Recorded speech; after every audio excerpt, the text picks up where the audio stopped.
ବା ଘରେ ବାରମ୍ବାର ଚୋର ଭୟ ଏବଂ ରାଜ ଭୟ କାହିଁକି ଉତ୍ପନ୍ନ ହୁଏ? କିଛି ବାସ୍ତୁରେ ନିର୍ଦ୍ଦିଷ୍ଟ ଚୋର ଭୟ ବା ରାଜ ଭୟ, ବାରମ୍ବାର ଚୋରି ହେବା, ବାରମ୍ବାର ମାଲି ମକଦ୍ଦମା ହେବା, ସେ ମଧ୍ୟ ବାସ୍ତୁରେ କିଛି ଭୁଲ ଥିଲେ ସେ ହେଉଛି ଉତ୍ପନ୍ନ ହୁଏ। ଆମେ ଜାଣିବା ବିଶେଷ 15ଟି କାରଣ ପାଇଁ ଏସବୁ ଜିନିଷ ହୁଏ। ପ୍ରଥମ କାରଣ, ଗୃହର ସ୍ୱାମୀ ବା ଗୃହର କର୍ତ୍ତା ବା ଗୃହର ମୁଖ୍ୟ ଯଦି ନୈಋତ୍ୟ କୋଣରେ ନ ଶୋଇ ଅନ୍ୟ ସ୍ଥାନରେ ଶୋଇଥାଏ ତାହେଲେ ସେ ମଧ୍ୟ ଗୋଟେ କାରଣ ହେଇପାରେ। ଘରର ଈଶାନ୍ୟ କୋଣ, ଉତ୍ତର ପୂର୍ବ କୋଣ ଅନ୍ୟ କୋଣଠାରୁ ଯଦି ଉଚ୍ଚ ହୋଇଥାଏ, ଦ୍ୱିତୀୟ କାରଣ। ତୃତୀୟ କାରଣ, ଅଗ୍ନି କିମ୍ବା ବାୟୁ କୋଣରେ ମୁଖ୍ୟ ଦ୍ୱାର ହୋଇଥାଏ, ଏଟା ହେଉଛି ତୃତୀୟ କାରଣ। ଚତୁର୍ଥ କାରଣ, ନୈಋତ୍ୟ କୋଣରେ ଯଦି ଦ୍ୱାର ଅଛି, ଏଟା ମଧ୍ୟ ଗୋଟେ କାରଣ ହୋଇଥାଏ। ନୈଋତ୍ୟ କୋଣରେ ଯଦି ଆପଣ ଷ୍ଟୋରେଜ୍ କରିଛନ୍ତି ବା ଧନ କିଛି ରଖିଛନ୍ତି, ଅମାର କରିଛନ୍ତି ଏବଂ ଗଡ଼ରେଜ ଫଡ଼ରେଜ ରଖିଛନ୍ତି, ଧନ ସମ୍ପତ୍ତି ଜିନିଷ କିଛି ରଖିଛନ୍ତି, ତାହେଲେ ମଧ୍ୟ ସେ ଗୋଟେ କାରଣ ହୋଇଥାଏ। ଦର୍ପଣ ଲାଗିଥିବା ଗଡ଼ରେଜ ବା ଆଲମିରା ଯଦି ବାୟୁ କିମ୍ବା ଅଗ୍ନି କୋଣରେ ରଖିଛନ୍ତି, ସେ ମଧ୍ୟ ସପ୍ତମ କାରଣ ଗୋଟେ କାରଣ ହୋଇପାରେ।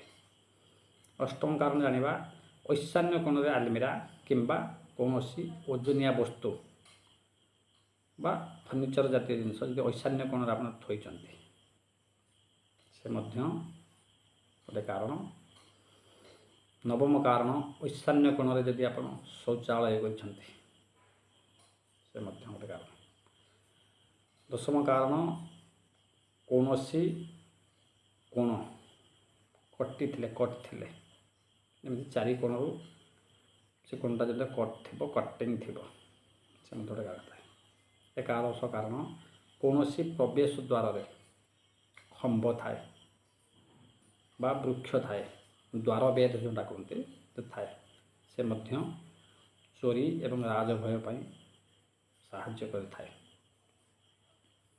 ଆମେ ଦେଖିବା ଦ୍ୱାଦଶ କାରଣ, ଛାତର ଯେଉଁ ବିମ୍ ପଡ଼େ ନା, ବିମ୍ ତଳେ ଯଦି ଆପଣ ଶୋଉଛନ୍ତି ସବୁବେଳେ ପାଇଁ, ଘରର ମୁଖ୍ୟ ଯଦି ବିମ୍ ତଳେ ଶୋଉଛନ୍ତି, ସେ ମଧ୍ୟ ଚୋରି ଭୟ ଏବଂ ରାଜଭୟ ପାଇଁ ସାହାଯ୍ୟ କରେ।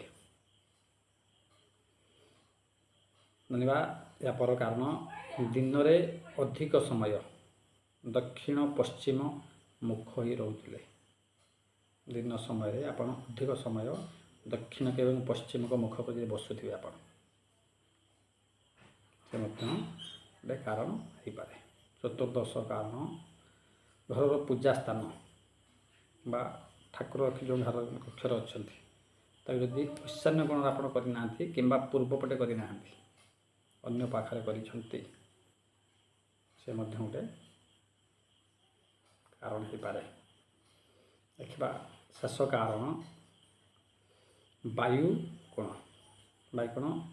ପଶ୍ଚିମ ଉତ୍ତର କୋଣ କିମ୍ବା ଅଗ୍ନି କୋଣ ପୂର୍ବ ଦକ୍ଷିଣ କୋଣ ଯଦି ଅଧିକ ବଢ଼ିଛି ବା ବଢ଼ିକି ରହିଛି, ବାୟୁ କୋଣ ବଢ଼ିଯାଇଛି କିମ୍ବା ଅଗ୍ନି କୋଣ ବଢ଼ିଛି, ପାରାଲାଲ, ବାୟୁ ଏବଂ ଅଗ୍ନି କୋଣଟା ପାରାଲାଲ କୋଣ ଯଦି ବଡ଼ ଅଛି, ତାହେଲେ ମଧ୍ୟ ରାଜଭୟ, ଚୋରି ଭୟ ଏସବୁ ଉତ୍ପନ୍ନ ହୁଏ।